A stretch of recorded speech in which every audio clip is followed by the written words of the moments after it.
किराएदार बेटा। उठ जा नालायक, सुबह के 8 बजने को है। तुझे एग्जाम नहीं देना क्या? थोड़ी देर और सोने दीजिए ना पापा।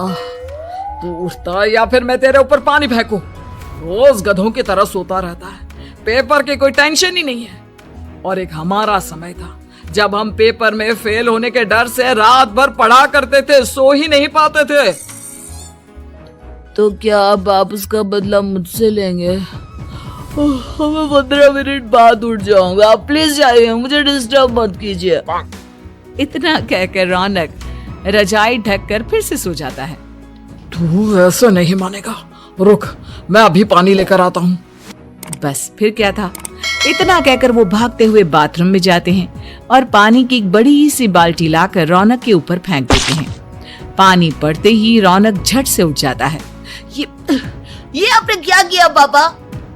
अब तो उठेगा नहीं तो यही करना पड़ेगा ना।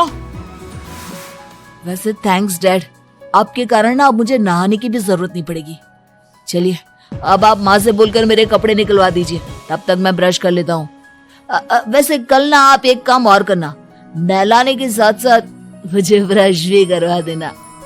ये ब्रश करने में ना मुझे बहुत आलस आता है। रौनक की बातों से अरविंद का मुंह खुला का खुला रह जाता है।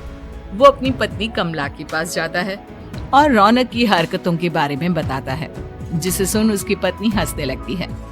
तुम अपने बेटे को समझाने के बजाय हंस रही हो। रौनक बच्चा है, धीरे धीरे सुधर जाएगा। आप क्यों उसके पीछे पड़े रहते हो? अभी नहीं सुधरेगा तो कब सुधरेगा? 10वीं क्लास में है रौनक, वो अब कोई बच्चा नहीं रहा।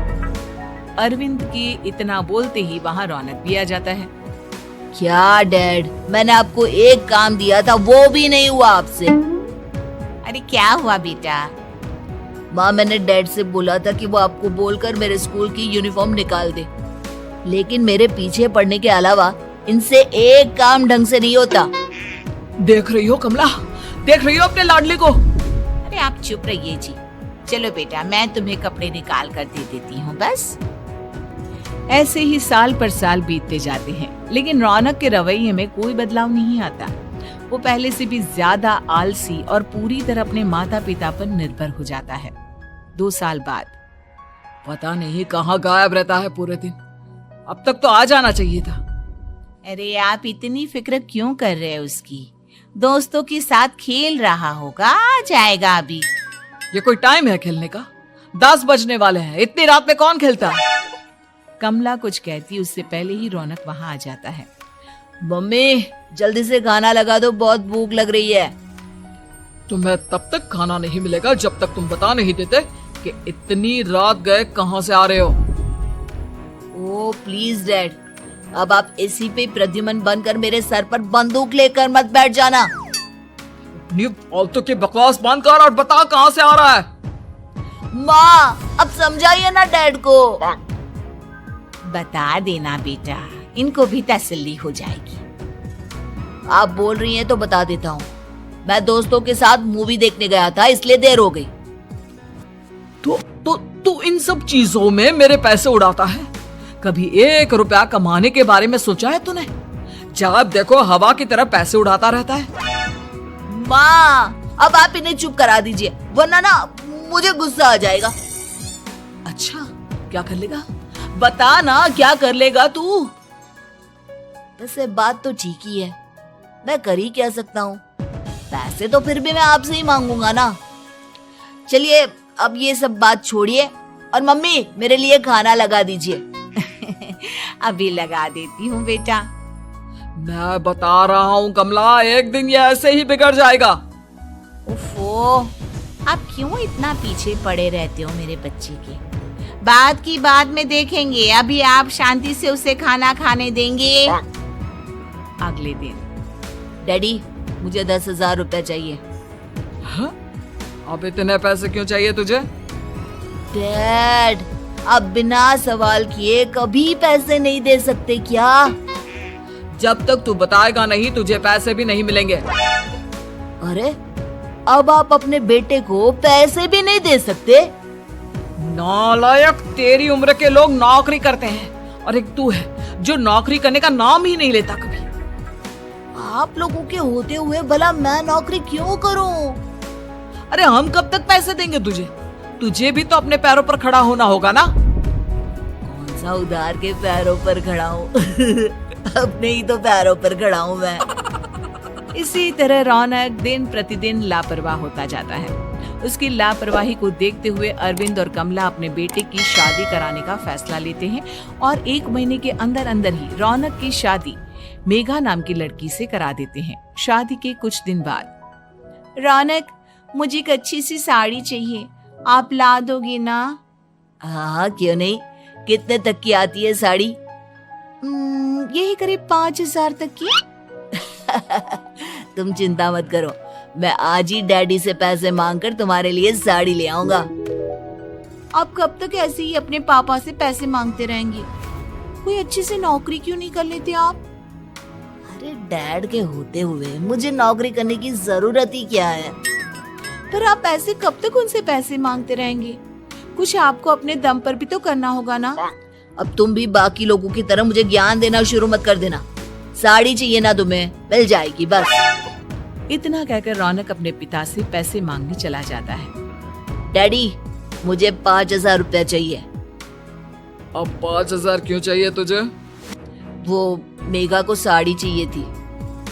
अरविंद आगे बिना कुछ कहे चुपचाप उसे पैसे निकाल कर दे देता है। कुछ दिन बाद, तुम्हें नहीं लगता कमला, रौनक हम पर पहले से भी ज्यादा डिपेंड हो गया है? मुझे तो अब उसके भविष्य की चिंता होने लगी है। कल को हमें कुछ हो गया तो वो क्या करेगा? काश तुमने पहले ये सोच लिया होता तो आज हमारा बेटा इतना लापरवाह नहीं होता।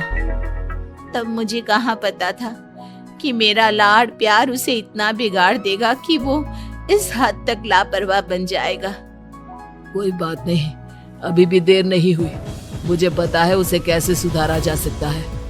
कैसे? अरविंद कुछ कहता उससे पहले रौनक वहां आ जाता है और पैसों के लिए हाथ फैलाने लगता है। डैड, मैं और मेघा बाहर घूमने जाना चाहते हैं। अरे वाह, ये आज सूरज कहाँ से निकला है? Dad please. अच्छा चलो अब मुद्दे की बात करो। मुझे अब 25,000 चाहिए। अब तुम्हें 1 रुपया भी नहीं मिलने वाला। अगर तुम्हें पैसों की इतनी ही जरूरत है तो कोई ढंग की नौकरी कर लो। मम्मी, आप कुछ कहिए ना डैड को। बेटा, वो गलत क्या बोल रहे हैं? ये सब हम तेरे भले के लिए ही तो कर रहे हैं। मम्मा, मैंने बताया ना आपको, मुझे नहीं करनी कोई जॉब वॉब। तो ठीक है, निकल जाओ हमारे घर से। तुम्हारे जैसे लोगों के लिए मैंने ये घर खड़ा नहीं किया है। जितना ये घर आपका है ना, उतना ही मेरा भी है। मैं कहीं नहीं जाने वाला। जाना तो पड़ेगा ही तुझे, क्योंकि अब मैं तेरा कोई भी खर्चा नहीं उठाने वाला। ठीक है, मत उठाइए मेरा खर्चा, मैं अपने दम पर भी जी सकता हूँ। तो बेशर्मों की तरह अब तक यहाँ क्यों खड़ा है? अपना सामान ले और निकल जाए यहाँ से। रौनक पैर पटकते हुए वहां से चला जाता है। घर से निकालना जरूरी है क्या उसे? बिना पैसों के कौन रखेगा उसे किराए पर? अगर उसका भविष्य सुधारना है तो हमें अपने दिल पर पत्थर रखकर ये कदम उठाना ही होगा। दोनों बात कर रहे होते हैं कि रौनक अपनी पत्नी के साथ एक बड़ा सा बैग लेकर घर से निकल जाता है, लेकिन घर से बाहर उसे कोई भी मुफ्त में अपने घर किराए पर नहीं रखता। अंत में थक हार कर वो फिर से अपने घर चला जाता है। क्या हुआ? थोड़ी देर पहले तो दहाड़ते हुए घर से निकला था, अब क्या हुआ? मैं ही रखा ना किसी ने तुझे किराए पर? डैड प्लीज, मैं कुछ दिनों में कोई अच्छी सी नौकरी शुरू कर दूंगा। आप तब तक तो हमें रख लीजिए प्लीज। सुबह से रात हो चुकी है लेकिन कोई हमें रखने को राजी नहीं है। अब आप ही बताइए, इतनी रात को मैं मेघा को लेकर कहाँ जाऊंगा? ठीक है, बहू की वजह से मैं तुझे घर पर रख रहा हूँ, लेकिन तू इस घर में एक बेटे की नहीं बल्कि एक किराएदार की हैसियत से रहेगा। 3 महीने है तेरे पास। इन 3 महीनों के अंदर अंदर मुझे तेरी पहली तनख्वाह हाथ में चाहिए, समझ गया? पक्का डैड, इन 3 महीनों के अंदर अंदर तो कोई बढ़िया सी नौकरी ढूंढ ही लूंगा मैं। ऐसे ही धीरे धीरे समय बीतने लगता है और अरविंद के दिए 3 महीनों में से 2 महीने बीत चुके होते हैं। पापा जी ने हमें 3 महीने दिए थे, जिसमें से 2 महीने तो बीत चुके हैं। अब ये आखिरी महीना बचा है। अरे तुम चिंता मत करो, आज मेरा ना 2 जगह इंटरव्यू है, दोनों में से कहीं ना कहीं तो जॉब लगी जाएगी। अच्छा, all the best. Raunak interview के लिए निकल जाता है, जिसके बाद शाम में रौनक घर आता है। कैसा गया इंटरव्यू? आपकी नौकरी लगी या नहीं? अरे पहले सांस तो ले लेने दो अच्छे से। बताइए ना, मुझसे तो जरा भी इंतजार नहीं हो रहा है।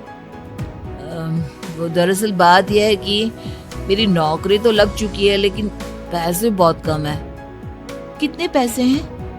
15,000। इतने में अरविंद और कमला मिठाई का डिब्बा लेकर आ जाते हैं। बधाई हो बेटा। हम जानते थे तेरी जॉब जरूर लगेगी। लेकिन मेरी सैलरी बहुत कम है मम्मा। कम है तो क्या हुआ, धीरे धीरे बढ़ जाएगी। हाँ बेटा, हम तो बस चाहते थे कि तू अपने पैरों पर खड़ा हो जाए। मतलब अब आप मुझे घर से नहीं निकालेंगे? नहीं, ये सब हमने तुझे जिम्मेदार इंसान बनाने के लिए किया था। Thank you mummy papa. अगर आप दोनों ऐसा नहीं करते तो मुझे कभी अपनी जिम्मेदारियों का एहसास तक नहीं होता। आज आपने मुझे सिखा दिया कि इंसान का अपने पैरों पर खड़ा होना भी जरूरी होता है। इतना कहकर रौनक झट से अपने माता पिता के गले लग जाता है और अपनी कमाई की पहली तनख्वाह वो अपने माता पिता के हाथ में सौंपता है। इस तरह रौनक एक गैर जिम्मेदार व्यक्ति से एक जिम्मेदार व्यक्ति बन जाता है।